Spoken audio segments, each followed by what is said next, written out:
यहाँ नाज़रीन drama serial Chaalbaaz की नेक्स्ट आने वाली एपिसोड में आप देखेंगे कि इशल और हाशिर को जहाँ पर आयजा बहुत ज़्यादा नोट कर रही होती है, वहाँ पर उसकी माँ तो उस लड़की का पता काटने के लिए पहले ही आयजा के कान भरने शुरू कर देगी और कहेगी कि सबसे पहले इस लड़की को रास्ते से हटाओ। देखा नहीं उसने किस तरह से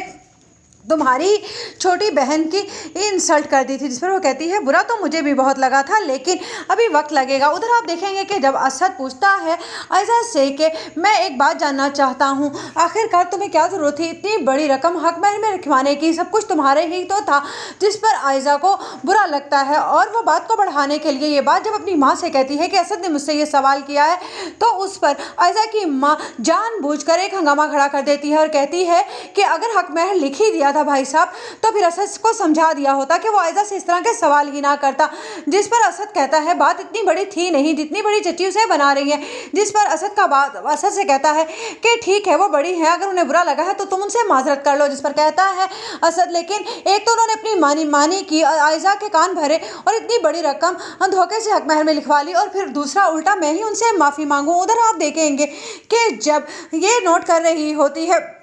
आयजा कि आखिरकार इशल और हाशिर के दरमियान अगर मोहब्बत चल रही है तो ये तो बहुत ही गलत होगा, क्योंकि इशल का इस घर में आना वो खतरे से खाली नहीं है। फिर तो हर कोई उस चटक मटक लड़की के ही आगे पीछे फिरेगा और ऐसा मैं हरगिज़ नहीं होने दूंगी, क्योंकि इस घर पर सिर्फ और सिर्फ हुक्मरानी करने का हक तो इस घर की बड़ी बहू को है। लेकिन हाशिर बहुत ज़्यादा चालाक है और असद में ये खूबियाँ हरगिज़ नहीं है। ये ना हो कि सबके सब मिलकर ही असद को बेवकूफ़ बनाए। जिस पर उसकी माँ कहती है हाँ तो ठीक है ना, फिलहाल तुम असद को काबू में करो। और उधर आप देखेंगे कि आयजा कहती है